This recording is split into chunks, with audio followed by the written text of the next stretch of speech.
Hey guys, what is up? Guys, today I have another video of another really good tool, and this is from Wonderfox, and Wonderfox is also the sponsor of this video. So this tool does a lot of really good stuff, guys. It is the HD Video Converter Pro, Converter Factory Pro. Big difference there. Link is down in the description below if you want to download it. You want to watch the video first and then see what it does and then download it. That's fine too. But just go ahead, go to this page, click on the free download button here. You can also, if you go to buy it, I wanted to point this out because it's actually a really good price.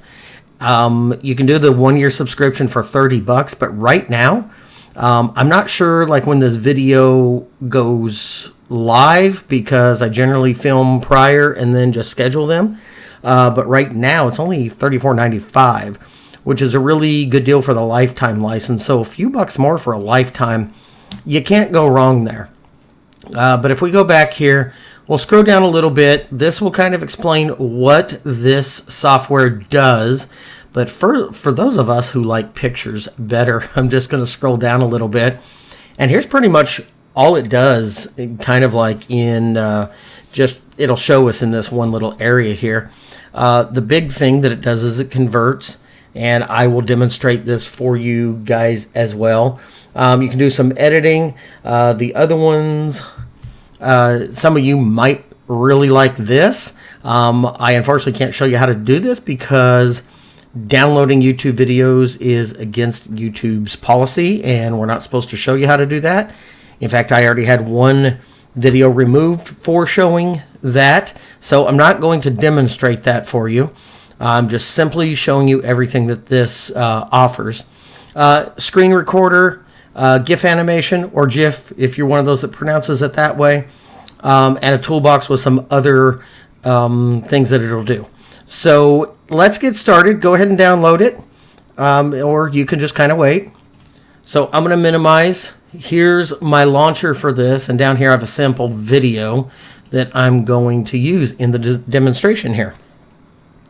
So once this gets up and running, I always like to point out on these programs, guys, the user interface and how easy they are to use, because to me, having a interface that is easy to use and something you can kind of just figure out as you go is very important to me. I don't like programs that you have to pull out the manual and figure out what to click next to use it. So I always like to point out the user interface of these programs.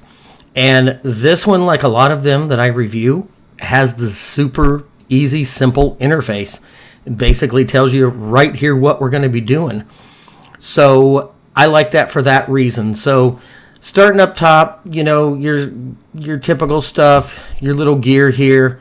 It goes through and, you know, kind of sets the scene for how you want the software to work, how many batch converting, etc., etc. Go through this at your own spare time here.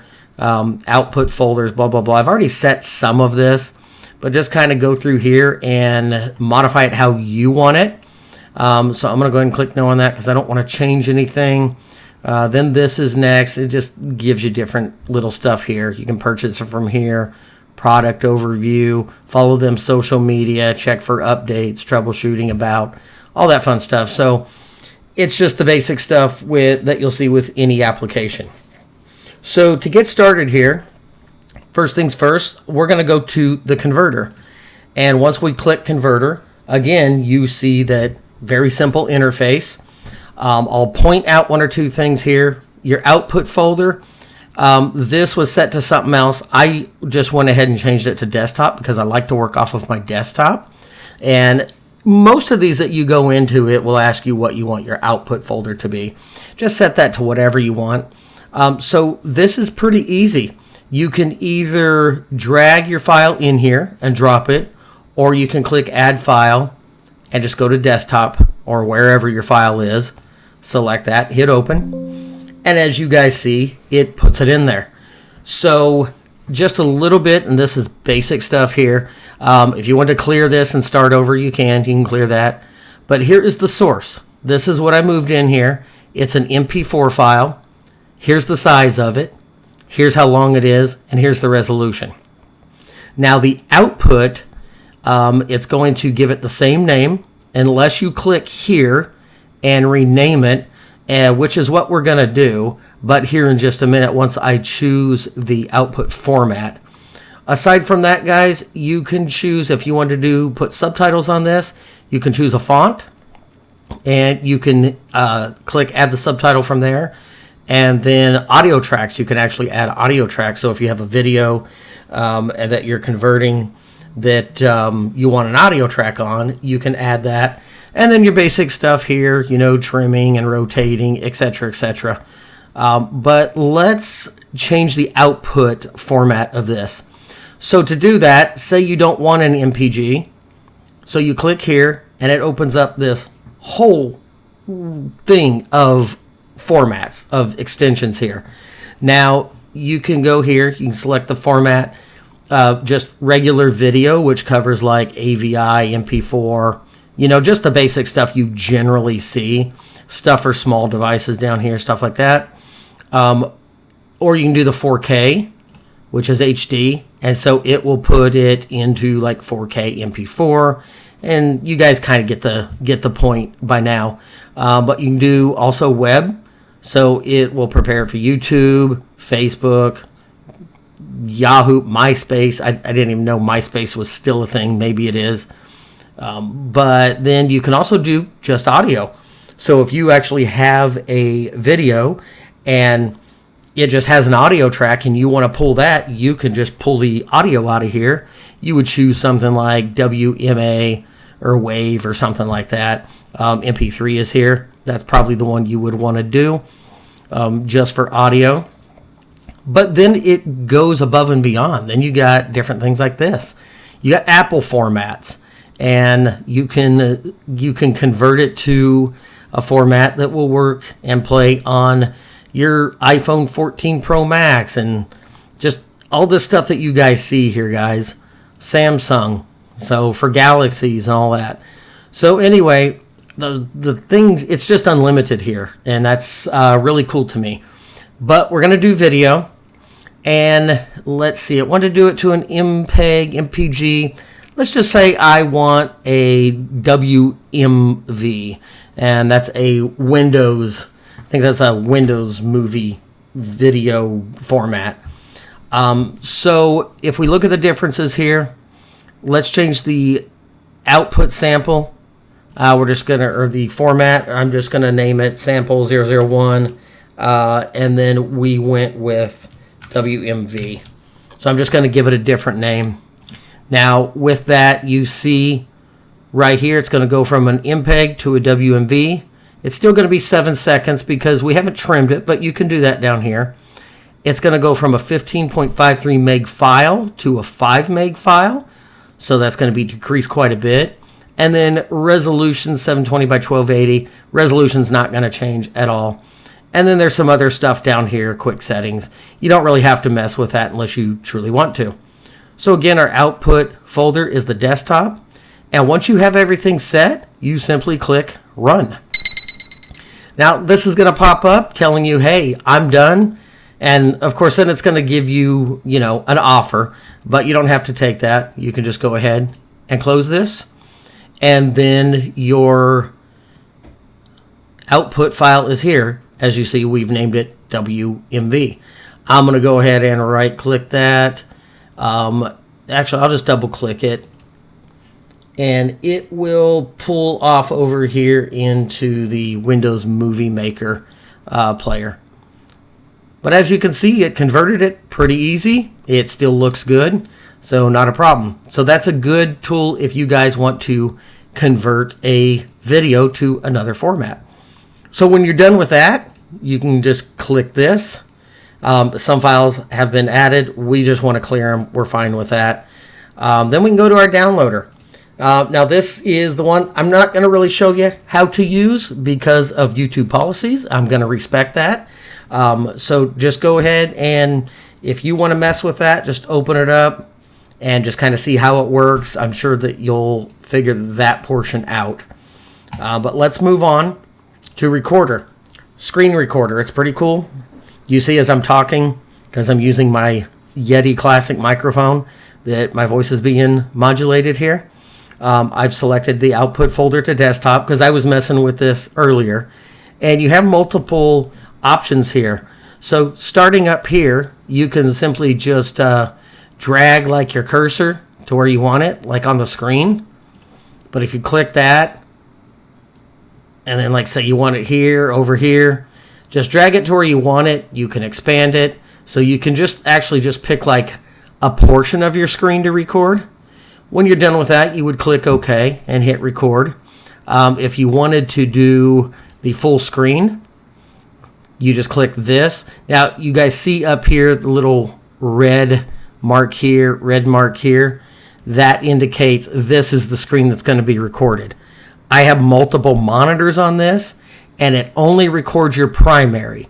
So don't think that it's going to actually record another screen on full screen as your primary. If you want to record something on one of your other screens, use this, and then you can select what area you want over there. But you can also do game recording mode. So it will screen record at 60 frames per second, so you don't have to set everything. And the cool thing is, too, you can just record audio.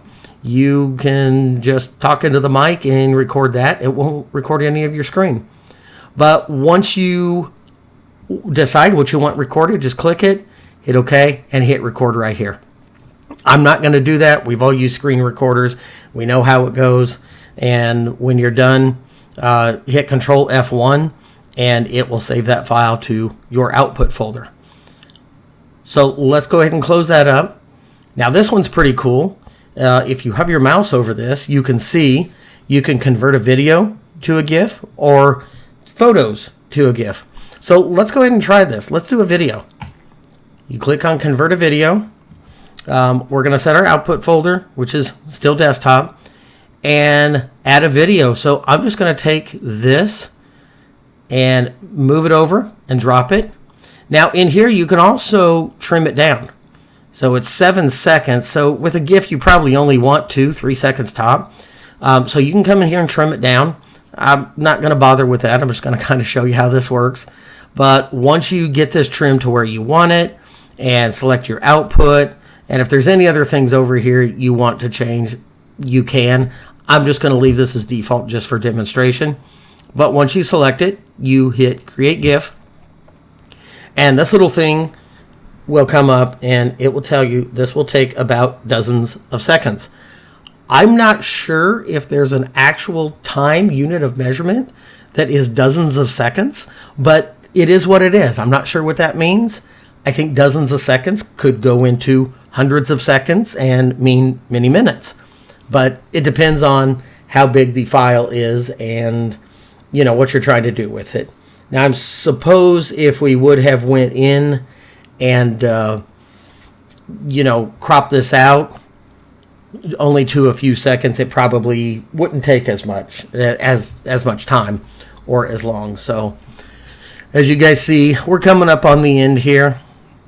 I was going to pause you guys and show you, but it came up, finished that. And if you see right here is our GIF. So I'm going to play that. And as you see, file extension is GIF. And of course, yeah, this is way too long for a GIF, but you guys kind of get the point. It will go through and just kind of keep recycling itself. So there. So let's go ahead and clear that. We'll close out of this. And the last one is Toolbox. There's a couple of really nice tools in here for you guys. I'm not going to demo any of these, but I'll kind of go over the basics here. So photo to video maker, if you just put your mouse over that, you can create a silent video from multiple pictures. So it's kind of like a little slideshow. On this one over here, I looked at this a little bit earlier, thought it was kind of neat. You can merge multiple video screens to one using different stitch effects. And I thought it was kind of cool. I messed with it a little bit. I really like this one. It's the Ringtone Studio. You can make your own ringtones for an Android or your Apple phone, your iPhone, your iOS. So that's kind of neat. You just simply add a file, an audio file that you want, tell it how long it wants to be. If you get stuck, there's a tutorial here. You just click on that and it'll kind of walk you through it. So keep that in mind. And yeah, I thought that was a really nice feature for this software. And then subtitle extractor, so you can actually upload a video and extract the subtitles from it and put them in different file formats. So overall, guys, that is it that this does. But I mean, for the price, it's really worth it. Now, it is free, but you are limited to the free version. But again, if this is something that you guys are going to use, I mean, right now, as the time of recording this, what was it, $35 for the lifetime license? You can't really go wrong with everything that it offers. But anyway, guys, if this was helpful, same routine, click that like button and think about subscribing. I would appreciate it. It helps me out. Thanks, guys.